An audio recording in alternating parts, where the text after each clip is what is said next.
ये क्वेश्चन है quadrilateral chapter का, class 9th NCERT exercise number 8.2। Question number 2 है ABCD is a rhombus and PQRS are the midpoints of side AB, BC, CD and DA respectively. Show that the quadrilateral PQRS is a rectangle। देखिए figure में ABCD एक rhombus है। ABCD इसमें AB side का mid point P है, Q BC का mid point है, R CD का mid point and S AD का मिड पॉइंट है। यहाँ इनको ज्वाइन किया गया PQRS को, तो ये जो फिगर बन रही है PQRS प्रूव करना है कि ये एक रेक्टेंगल है। सबसे पहले आप लिखेंगे गिवन में आप लिखेंगे ABCD is a rhombus, PQ R and S are the midpoint of side AB, BC, CD and AD respectively. To prove है PQRS is a rectangle। उसके बाद आते हैं कंस्ट्रक्शन पर। कंस्ट्रक्शन है join BD and AC। ये construction करनी है। A से C को ज्वाइन किया एंड B से D को। ये कंस्ट्रक्शन में आप इंटरसेक्टिंग पॉइंट डालेंगे O, तो कंस्ट्रक्शन लिखेंगे ज्वाइन BD एंड AC। अब आते हैं प्रूफ पर। प्रूफ में हम लेंगे सबसे पहले ट्राइंगल ABD। इस ट्राइंगल में देखिए, पहले ओरल ही सॉल्व करते हैं कि हमें लिखना क्या है। देखें ट्राइंगल ABD, देखें ट्राइंगल ABD में P is the midpoint of AB and S is the midpoint of AD। ये एक ट्राइंगल के दो साइड के मिड पॉइंट्स हैं AB एंड AD के। ये P पॉइंट और S पॉइंट, इन्हें ज्वाइन करने वाली लाइन जो PS है ये पैरेलल होगी BD के एंड हाफ होगी BD के। PS equal to 1/2 BD by mid point theorem. तो हमें ये मिला PS है BD के पैरेलल एंड हाफ। अब आते हैं नीचे वाले ट्राइंगल पर। ये जो BD को ही यूज़ करते हुए नीचे ट्राइंगल बना हुआ है। इस ट्राइंगल में CD का मिड पॉइंट है R एंड BC का मिड पॉइंट है Q। QR को ज्वाइन करें तो ये QR भी तो BD के पैरेलल और हाफ होगा। इस BD के PS भी पैरेलल है एंड इसी BD के QR भी पैरेलल है। PS भी BD का हाफ है और QR भी BD का हाफ है। इससे हमें ये मिला कि PS और QR एक तो इक्वल मिल गए, है ना, और दोनों ही इस लाइन के पैरेलल हैं, तो ये आपस में भी पैरेलल होंगे। तो किसी भी क्वाड्रिलेटरल में अपोजिट साइड का एक पेयर, कोई भी एक पेयर पैरेलल भी हो और इक्वल भी हो, ये पैरेलल भी हो आपस में और इक्वल भी हो, तो ये एक पैरेललोग्राम होता है। अब जो भी हमने समझा है उसे लिखना है। पहले यदि आप समझ जाएंगे ना कि ज्योमेट्री में आपको क्या लिखना है, पहले ही सारा दिमाग में आ जाएगा कि इसको ऐसा लेने से ये हो रहा है, तो आपको लिखना बहुत इजी हो जाएगा। और कोई भी वीडियो आप देख रहे हो तो बस देख के ही ना छोड़ें, उसे हमेशा लिखें। लिखने से ज्योमेट्री हो चाहे मैथ्स का कोई भी पार्ट हो, वो स्ट्रॉन्ग हो जाता है। सिर्फ देखने से उस टाइम तो समझ में आ जाता है, बट बाद में वो भूल जाते हैं। तो जब भी आप वीडियो देख रहे हो तो उसे समझें और फिर लिख कर ही छोड़ें से। आते हैं अपने सॉल्यूशन पर। इसमें हम लेंगे पहले triangle. In triangle ABD triangle में ये क्या है, P and S। P and S are the midpoints of side AB and AD respectively। respectively means respectively लगाते हैं कि स्टार्टिंग में जो लिखा है P वो AB का मिड पॉइंट है और S है जो वो बाद में लिखा है तो AD का मिड पॉइंट है।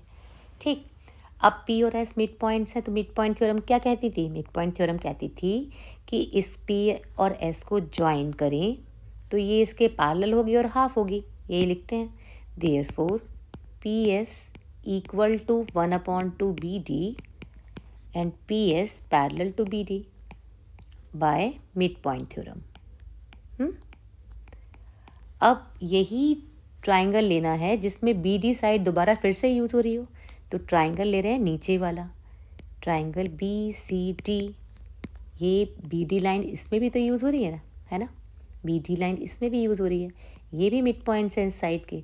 तो हम लिखेंगे in triangle B C D Q and R the mid points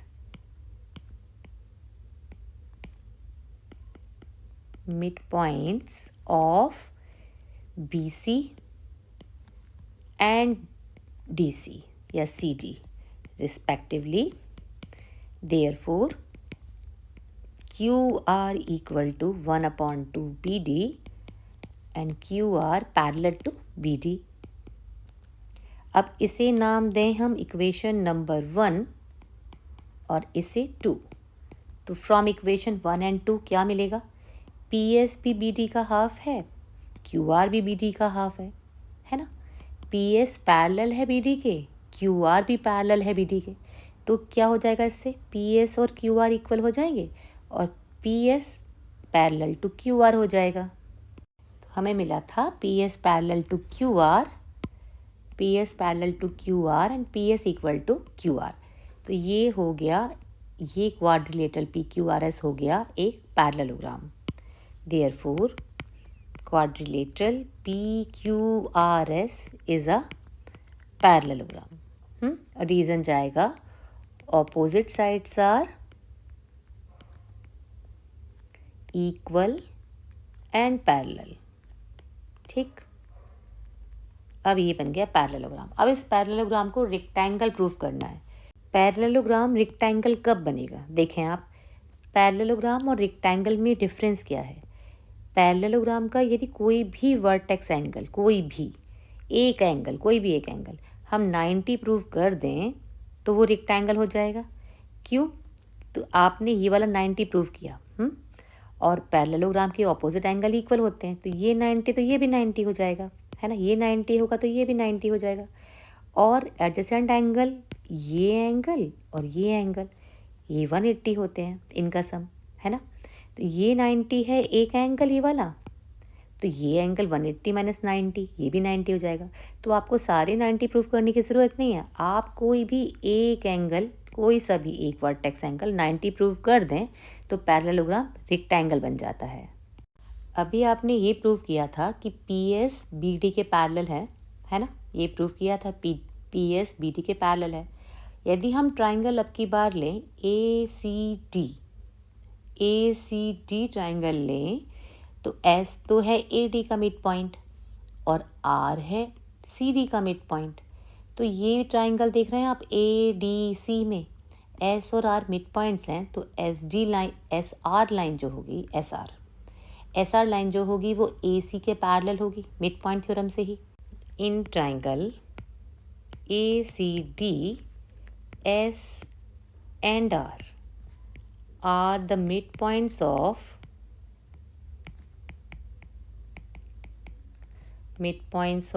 AD and CD respectively. Therefore, SR parallel to AC, है ना, SR parallel to AC। SR तो है AC के पैरेलल, अभी ये प्रूव किया हमने। और अभी हमने लास्ट प्रूफ किया था कि PS स्टार्टिंग की जो फर्स्ट इक्वेशन थी वो BD के पैरेलल थी। ये है इसके पैरेलल और ये लाइन है इसके पैरेलल, है ना। इसे कहें M, इसे कहें N। तो OM पैरेलल है इसके PS के, ये लाइन छोटी सी लाइन इसके पैरेलल है, और NO लाइन SM के पैरेलल है। तो ये भी तो पैरेललोग्राम बन गया। ये छोटा सा दिख रहा है जो आपको बीच में OMSN, ये भी तो पैरेललोग्राम बन गया।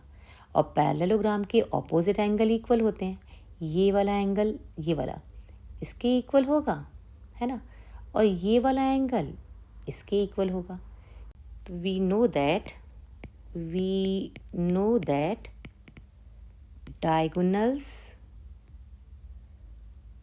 Of rhombus bisect each other. कितने पे इंटरसेक्ट करते हैं? बाइसेक्ट कितने एंगल पे करते हैं दोनों डायगोनल? ये करते हैं दोनों 90 डिग्री पर, एट 90 डिग्री। तो हम लिखेंगे since O M parallel to N S, ये पूरी लाइन इसके पैरेलल है पी एस के, तो इसका पी एस का पार्ट एन एस और बी डी का पार्ट ओ एम, ये भी तो पैरेलल होंगे। और ए सी पैरेलल है एस आर के, ए सी पैरेलल है एस आर के, तो ए सी का part N O S R के पार्ट एस एम के पैरेलल होगा। तो अपोजिट साइड पैरेलल होने से ही बन गया पैरेललोग्राम। तो हम लिखेंगे कि ओ एम पैरेलल है एन एस के एंड ओ एन पैरेलल है एस एम के, therefore O M S N is a parallelogram. ये क्वाड्रिलेटरल एक पैरेललोग्राम बन गया। अब ये बन गया एक पैरेललोग्राम, और पैरेललोग्राम के ऑपोजिट एंगल इक्वल होते हैं। तो यहाँ angle N S M equal होगा एंगल एन ओ एम के। क्यों होगा? ये इसलिए होगा क्योंकि ये क्या है, ये ऑपोजिट एंगल्स हैं एक ही पैरेललोग्राम के। तो ये 90 होगा, तो ये भी तो 90 होगा, और ये पैरेललोग्राम में ये वाला जो एंगल है ये 90 होने से ये इस पैरेललोग्राम का भी एंगल है, तो ये एंगल 90 हो गया, तो ये पैरेललोग्राम क्या बन गया? Rectangle. Therefore parallelogram PQRS is a rectangle. Reason है इसका वर्टेक्स एंगल कितना है? 90 डिग्री। ये हुआ हमारा प्रूव।